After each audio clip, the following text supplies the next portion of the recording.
A writer builds up a mountain of work as time goes by, and you're always supposed to be at the summit of that mountain. You climb up a little higher with each one. You try something different, something challenging, and your readers expect something new. You can't ever be going downhill. You've always got to be going uphill.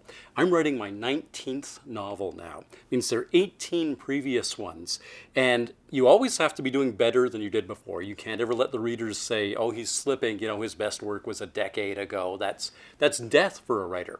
So it is always more difficult. The newest book is more difficult than the previous book if you're an ambitious writer. There's a real problem with this name, science fiction writer. There will always be people who will react negatively to the concept of science fiction. Now, I have a friend, Terrence M. Green, very fine science fiction writer in his own right, who was also a high school English teacher for many years in Toronto.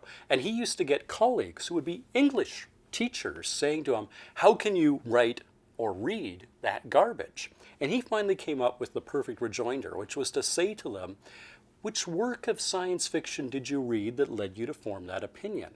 And once he started asking that, and for all the years that he used that line, he never had anybody come back and say, I read this and it sucked. In fact, they hadn't read anything. It is pure and simple a prejudice. Now, where does that prejudice come from? In large part, it comes from film and television. There's no doubt that some of the worst film and television ever made has been science fiction. I would argue some of the best has also been science fiction. But if you want to look for hokey, crappy, unappealing, unintelligent, illogical, schlocky productions, there's no end of them in the science fiction section of your local Blockbuster. And people bring that. Otherwise intelligent people bring that to the table and say, this is science fiction. The actual job of writing, I enjoy a great deal.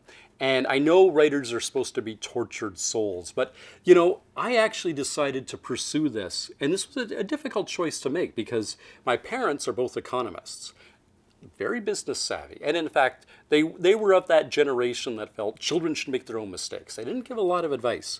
But when I told my dad, I think I'm going to become a writer, he said, you should think about that. And you should look at what writers make. And of course, in this country, now granted the figures are skewed by poets being lumped in with novelists and screenwriters, but the average writer is making well under $20,000 a year in this country. And many of them are making even hundreds or just a few $1,000s a year.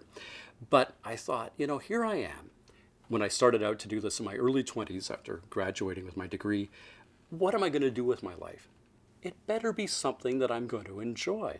It better be what I really want to do. Now, if I fail at it, that's okay. But if I don't take a shot at doing that thing I really want to do, I would regret that for the rest of my life. And I do say, I sometimes teach writing, and I do say to my students, if there is anything else you can conceive of that would make you happy, do that instead, because everything else is easier.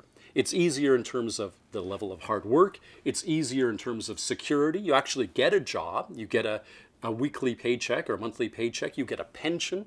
If you don't happen to accomplish anything at a 9 to 5 on a given day, they don't say, oh, you didn't do anything today. We're kind of docking you 20% of this week's pay. That never happens. You get nothing done as a writer for a day. You have made no money for that day. You earn nothing. So you have to really go into this wanting to do it. But I did.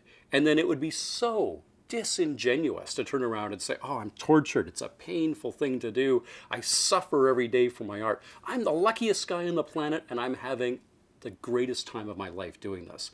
And I would never try to hide that fact. This is fun.